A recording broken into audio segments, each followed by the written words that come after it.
Hi hello friends, welcome back to our channel. இன்றைக்கி நாம் பார்க்க போகிறது dragon ball season 3 episode 38 be afraid the split image technique. So starting சீனில் பார்த்தீங்கன்னா Coco அடிபட்டு கிடந்தார் பார்த்தீங்களா, அதை பார்த்து நம்ம முரா வந்து சிரிச்சுக்கிட்டு இருக்காருங்க. இதை பார்த்தோன்னே நம்ம ஒயிட்டுமே வந்து சிரிச்சுக்கிட்டு இருக்காங்க. திடீர்னு பார்த்தீங்கன்னா முராசக்கிக்கு பயங்கரமான ஆச்சரியம். என்னென்னு பார்த்தீங்கன்னா நம்ம கோகு இருக்காரு பார்த்தீங்களா, அவர் திடீர்னு எழுந்து நிற்கிறாருங்க. இதை பார்த்த உடனே அடா பாவிகளா, பாறையை பொழக்கிற அந்த ஆயுதத்தினால ஒன்று அடிச்சண்டா, உன் மண்டை என்ன வைரத்தோடு இவ்வளோ ஸ்ட்ராங்காக இருக்குது, இனிமேல் ஒன்னால என்கிட்ட போட்டி போட முடியாதான்னு சொல்லிட்டு முராசக்கி இங்கேருந்து பயந்து ஓடிட்டு இருக்காருங்க. இவரோட பின்னாடி நம்ம கோகு இருக்காரு பார்த்தீங்களா, அவருமே அவரை துரத்திக்கிட்டு போக இப்போ இந்த முராசக்கி என்ன பண்ணுறாரு, ஒரு மரத்தில் அப்படியே ஏறிக்கிட்டு அந்த ஸ்டார் ஷுரிக்கன் இருக்குது பார்த்தீங்களா, அதை வச்சு கோகு அடிக்க கோகு அதை எப்படியோ தடுத்துடுறாருங்க. தடுத்துக்கிட்டு என்ன பண்ணுறாரு, இன்னும் என் மேலே படலை, உன்னை எப்படி முடிக்கிறேன் பாருன்னு சொல்லி அந்த எல்லா ஸ்டாரையும் இவர் எடுத்துக்கிட்டு வந்துக்கிட்டு இருக்காருங்க. இப்போ இவர் நேராக வீட்டுக்குள்ளே போகிறாரு. அங்கே ஆல்ரெடி பார்த்தீங்க அப்படின்னா நம்ம முராசக்கி இருக்காரு பார்த்தீங்களா, அந்த வீட்டில் ஒளிஞ்சிருக்காருங்க. இப்போ கோகு இவர் அடித்த அதே இதை ஸ்டார் எடுத்து அவர் அடிக்க உடனே நம்ம முராசக்கி ஸ்டார் இதை வந்து அந்த இதை வச்சு தடுத்துடுறாருங்க. ஸோ இப்போ கோகு அடுத்தது விட்டுறாரு. அடுத்ததும் தரையில் இருந்து அந்த இதை வச்சு தடுக்கிறாரு. ஸோ இந்த வீடே இவர் எதுக்கு கட்டியிருக்காரு அப்படின்னு பார்த்தீங்கன்னா இவரோட சேஃப்டிக்காக தான் கட்டியிருக்காராம். இந்த மாதிரி கோகு ஒரு 4 ஷுரிக்கன் எடுத்து அடிப்பாருங்க. எல்லாத்தையுமே அவர் வீட்டோட ஃப்ளோர் இருக்குது பார்த்தீங்களா, அதை எடுத்து அடிப்பார். இப்போ என்ன பண்ணுவார் கோகு, நீ தொலைஞ்சரா அப்படின்னு சொல்லி கடைசி இது இருக்குது பார்த்தீங்களா, அந்த ஸ்டாரை எடுத்து அடிக்கும் போது நம்ம முராசக்கி தடுக்கிறதுக்கு கீழே தரையை தேடுவார். தரை தீர்ந்து போயிடுங்க. உடனே அவரோட நெத்தி இருக்குது பார்த்தீங்களா, அதில் குத்திடும். இப்போ நேராகவே வந்து அவருக்கு தலையில் சொருகிடும். இப்போ இதை பார்த்தோன்னே நம்ம ஒயிட்டு என்னடா நம்ம வரைய ஒரு முட்டாள் பையில வச்சுக்கிட்டு என்ன பண்ணுறதுனே தெரியல அப்படிங்கிற மாதிரி நம்ம ஒயிட்டு ரொம்பவே கோவப்பட்டுக்கிட்டு இருப்பாருங்க. இப்போ இந்த பக்கம் ஒரு வீரன் ஒரு ஜெயிலுக்கு சாப்பாடை எடுத்துக்கிட்டு வருவாங்க. ஆமாம், இந்த இதுக்குள்ளே யார் இருப்பாங்கன்னு பார்த்தீங்கன்னா இந்த ஜெயிலுக்குள்ளே தான் இந்த ஒரு ஆளை காட்டுறாங்க பார்த்தீங்களா, இவர் தான் இந்த கிராமத்தோட தலைவர். அதாவது இவரை காப்பாற்றுறதுக்காக தான் வந்து இப்போ கோகு வந்து வந்துக்கிட்டு இருக்காரு.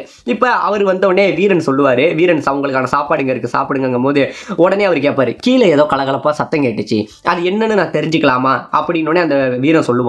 ஆமாயா, இந்த மாதிரி உன்னை காப்பாற்றுறதுக்காக தான் யாரோ ஒரு சின்ன பையன் வந்து உள்ளே வந்திருக்கான், பாவம் அவன் முராசக்கி கிட்ட மாட்டிக்கிட்டு படாத பாடுபட்டுக்கிட்டு இருக்கான், எப்படியும் அவனால் உன்னை காப்பாற்ற முடியாது, எப்படியுமே அவன் இங்கேருந்து செத்து தான் போக போகிறான், அதுவும் அவன் தனியாக வேற வந்திருக்கான் அப்படின்னு சொன்னோடனே நம்ம ஊர் தலைவர் போய் அவன் ஏன் என்ன காப்பாற்ற தனியாக வந்தான், அவனுக்கு யார் இந்த தைரியத்தை கொடுத்தது, யார் அந்த பையன் அப்படிங்கிற மாதிரி எல்லாத்தையும் வீரனை பிடிச்சி கேட்க, ஐயோ இதெல்லாம் நீ அவனை கேட்கணும் அப்படின்னு சொல்லிட்டு கையை தட்டி விட்டு அவர் இங்கேருந்து போயிடுறாருங்க.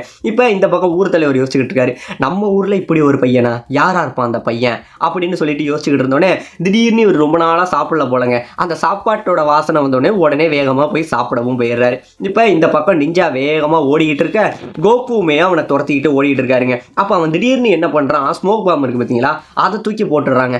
போட்டுட்டு காலில் ஒரு தட்டை மாதிரி கட்டிக்கிட்டு ஆற்றுல குறுக்க நடந்து அந்தாண்ட போயிடுறான். இதை பார்த்தோன்னே நம்ம கோகு பயங்கரமாக ஆச்சரியப்படுறாரு. இப்போ அந்தாண்ட போயிட்டு இப்போ அவன் சொல்கிறான், இந்த மாதிரி ஒன்றால் இந்த ஆற்றுல வர முடியாது, ஏன் நான் நீந்தி வந்துடுவேனே அப்படின்னு கோகு சொல்ல, இல்லை இந்த ஆற்றுல பிரானாலாம் இருக்குது, இந்த மீன் உன்னோட உயிரையே எடுத்துரும் அப்படின்னு கேட்கும்போது நம்ம கோகு உடனே ஆமாம் பிரானானா என்ன அப்படின்னு கேட்பாரு பாருங்க. நம்ம நிஞ்சாவுக்கு பயங்கரமான ஷாக் ஆகிடுங்க. அப்போ தான் சொல்லுவார், பிரானாங்கிறது ஒரு மீன், இது மனுஷனை மட்டும் கிடையாது, விலங்குகள் பறவைகள் இப்படி எவ்வளோ பெரிய உயிரினமாக இருந்தாலும் அதை முழுசாகவே அழிச்சிடும், உனக்கு இருப்பையே நிரூபித்து காட்டுறான் அப்படின்னு சொல்லி அங்கே புதரிலிருந்து ஒரு மிகப்பெரிய மீனை எடுத்து அந்த தண்ணியில் போடுவாருங்க. போட்ட கொஞ்ச நேரத்தில் அங்கே உள்ள பிரானா வந்து அந்த மீன் மொத்தத்தையுமே தின்னுட்டு வெறும் எலும்பை மட்டும் மேலே விடும்.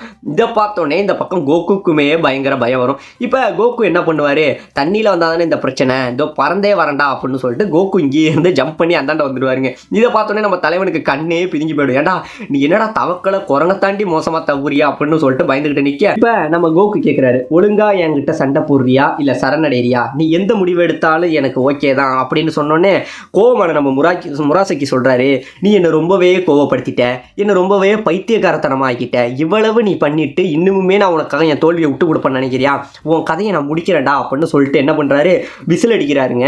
விசில் அடித்தோடனே வானம் எல்லாம் அப்படியே இருட்டாக உடனே பார்த்தீங்க அப்படின்னா இவர் உடம்புல இருந்து ஒரு 4 குளோன் வந்து அப்படியே பிரிஞ்சு வருதுங்க.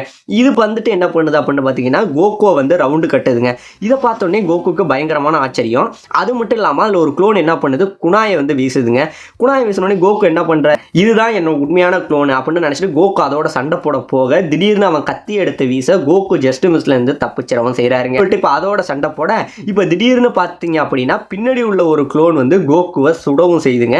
சரி இதுதான் இப்படின்னு பார்த்தா இன்னொரு குளோன் வந்து இந்த வாயில மூங்கிலுக்குள்ள ஒரு ஊசி மாதிரி வச்சுக்கிட்டு ஊதுவாங்க தெரியுங்களா, அந்த ஆயுதத்தை வச்சு இன்னொரு குளோன் வந்து கோகுவை ஊதவும் செய்துங்க. சரி இது எல்லாத்துக்கிட்டேருந்து தப்பிச்சு போய் மரத்துக்கு பின்னாடி ஒளிஞ்சா அங்க சங்கிலியில வந்து ஒரு அடி அடிக்குதுங்க. செயின்ல வந்து சங்கிலியில வந்து அடிக்குது. அது யாருன்னு பார்த்தா அது இன்னொருத்தவனோட ஆயுதமா. ஸோ இப்படி பார்த்தா 5 பேருமே 5 ஆயுதங்களை யூஸ் பண்றதுல ரொம்பவே கை தேர்ந்தவங்களா இருக்காங்க. இந்த பக்கம் ஸ்னோ இருக்காங்க பார்த்தீங்களா, அவங்கள காட்டுறாங்க. இப்போ ஸ்னோ வந்து அவங்க அம்மாட்ட வந்து ஸ்னோ சொல்றாங்க, ஏமா ஏற்கனவே நைட் டைம் ஆயிட்டு, இனிமே கோகு வருவானா அப்படிங்கும்போது அவங்க அம்மா வந்து கவலைப்படாதமா அவனுக்கு எதுவுமே ஆயிருக்காது அப்படின்னு சொல்ல திடீர்னு யாரோ கதவுக்கு வெளியில வர சத்தம். இவங்க பயந்துகிட்டு நிக்க உடனே பார்த்தீங்க அப்படின்னா அவங்களோட அப்பா இருக்காரு பார்த்தீங்களாங்க, அவர் தான் வராரு. அவங்க அப்பா வந்தோடனே அவங்க அம்மா போய் இன்னைக்கு டிராகன் பால் உங்களுக்கு கிடைச்சதா அப்படின்னு கேட்கும்போது இல்லை எங்களுக்கு எதுவுமே கிடைக்கலன்னொடனே நம்ம ஸ்னோ போய் கேட்குறாங்க, மசில் கோபுரத்தில் ஏதாச்சும் கேள்விப்பட்டீங்களா, அங்கே ஏதாச்சும் வித்தியாசமாக நடக்கிறது வதந்தி ஏதாச்சும் கேள்விப்பட்டீங்களா அப்பா அப்படின்னு கேட்கும்போது அந்த மாதிரி எனக்கு எதுவுமே தெரியலையம்மா ஏமா அப்படிங்கும் போது இந்த இடத்துல வந்து கோகு அவங்க வந்ததுல இருந்து அவங்க போன வரைக்கும் நடந்த எல்லா கதையும் வந்து சொல்றாங்க. இப்ப இந்த பக்கம் கோகு என்ன பண்றாரு, அவங்கள்ட்ட இருந்து தப்பிச்சு ஓடிட்டு இருந்தாரு பார்த்தீங்களா, ஓடுறாரு. சும்மா கிடையாதுங்க, ஒவ்வொரு நிஞ்சாவுமே ஒவ்வொரு தாக்குதலை வச்சு நம்ம கோகுவை அடிக்க கோகுக்கு என்ன பண்றதுனே தெரியலங்க, ரொம்பவே டாட்ச் ஆகி தான் ஓடிக்கிட்டு இருக்காரு. அப்படி போகும்போது ஒருத்த செயின் எடுத்து கோகுவோட அந்த இது நிம்பஸ் இருக்கு பார்த்தீங்களா, அதில் அடிக்க அழகாவே அதை எப்படியோ கஷ்டப்பட்டு அவனை இழுத்து கீழே தள்ளிட்டு கோகு ஓடி போய் ஒரு சுவருக்கு பின்னாடி மறையிறாருங்க.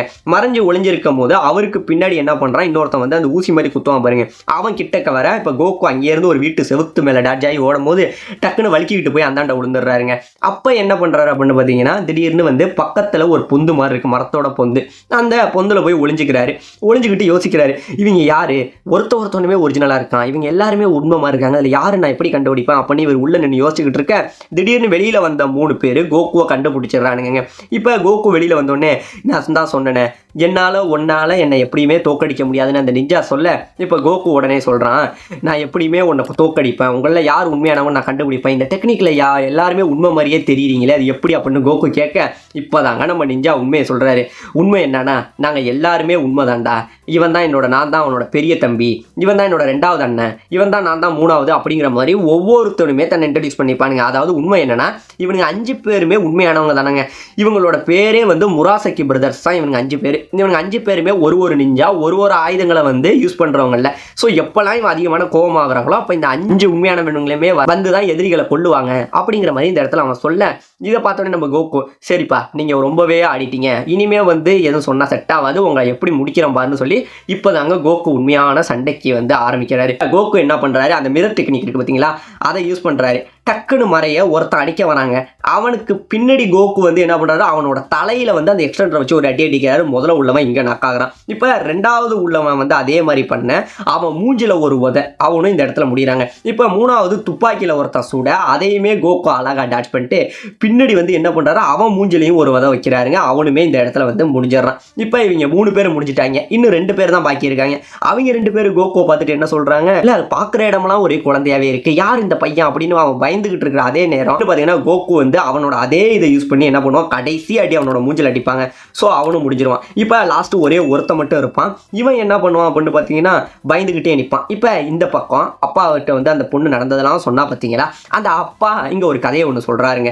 அதாவது யாமா அந்த பையனை அங்கே தனியாக அனுப்புனீங்க, மசில் கோபுரத்தோட ரகசியமே இதுதான். அதாவது மசில் கோபுரத்தில் ரொம்ப நாளாக ஒரு வந்து அரக்கனா அவன் மனுஷனாங்கிறதே தெரியாத ஒருத்தவனை அடைச்சி வச்சிருக்காங்க. அவனோட சுதந்திரத்தையே வந்து இவனுங்க இழந்துட்டாங்களாம். எப்பயுமே நைட்டு இரவில் யாரோ ஒருத்தங்க அழுகுற சத்தம் கேட்கும். அவனோட சுதந்திரம் பறிக்கப்பட்டதுனால டெய்லியுமே அவன் அழுதே அவனோட சக்தி வந்து ரொம்பவே ஆக்ரோஷமாக இருக்குது. யாரை பார்த்தாலுமே கொல்லணுங்கிற அந்த வெறி அவனுக்குள்ளே ஊறி போயிருக்கு. அப்படியாப்பட்ட ஒரு அரக்கனை வந்து அந்த மசில் கோபுரத்துக்குள்ளே அடைச்சி வச்சிருக்காங்க. ஸோ அவன் வெளியில் வந்துட்டானா இந்த பையனால் தாக்கு பிடிக்கவே முடியாதுமா, ஏமா அவனை தனியாக அனுப்புனீங்கிற மாதிரி அப்பா இந்த இடத்துல சொல்ல உடனே ஸ்னோ இருக்காங்க பாருங்க, அவங்க அழுவவும் ஆரம்பிப்பாங்க. அப்போ கோகு கதை முடிச்சிட்டாமா அப்படின்னு அழ ஆரம்பிக்க அவங்க அப்பா உடனே சொல்லுவார், நம்மளால் முடிஞ்சது அந்த பையனுக்காக போய் நம்ம வேண்டிக்கிறது மட்டும்தான், வேற எதுவுமே கிடையாதுன்னு சொல்லி அவங்க அப்பா சொல்ல இப்போ இந்த பக்கம் முராசகி இருக்கான் பாருங்க, அவன் கோகு கிட்ட இனிமே நம்மளால முடியாதுனான்னு சொல்லி ஓட, அப்ப எதுக்கு நேரா போய் ஒரு கேட்டுக்கிட்ட போயிடுறாங்க. அந்த கேட்டுக்குள்ள இருக்கிறது யார் தெரியுங்களா? இவ்வளவு நேரம் இவங்க அப்பா சொல்லிட்டு இருந்த அந்த மான்ஸ்டர் இந்த கேட்டுக்குள்ள இருக்கவும் செய்யுதுங்க. ஸோ இப்போ இவன் என்ன சொல்றான், ஆண்ட்ராய்டு 18 நீ தான் என்ன காப்பாற்றணும், இது உன்னோட முறை, இந்த பையனை எப்படியாச்சும் அடிச்சு அழிச்சிரு அப்படிங்கிற மாதிரி சொல்றாங்க. ஆமா, இது உள்ள இருக்கிற இந்த ஒரு அரக்கனோட பேர் வந்து ஆண்ட்ராய்டு 18. இப்போ அவன் போய் என்ன பண்ணிடுறான், அந்த கதவை திறந்தும் விடுறான். உள்ள இருந்து அந்த மிகப்பெரிய அசுரம் வெளியில வர, இதை பார்த்தோன்னே கோகு அப்படியே பயந்து உறைஞ்சு போய் நிற்க. ஸோ இந்த அரக்கன் யாரு, இவனை கோகு வந்து டிஃபீட் பண்ணுவானா மாட்டானா, இன்னும் மசில் கோபுரத்தில் எவ்வளோதான் வந்து ரகசியங்கள் உள்ள அடைஞ்சிருக்கு, இது எல்லாத்தையும் நாம அடுத்த எபிசோட்ல பார்க்கலாம்.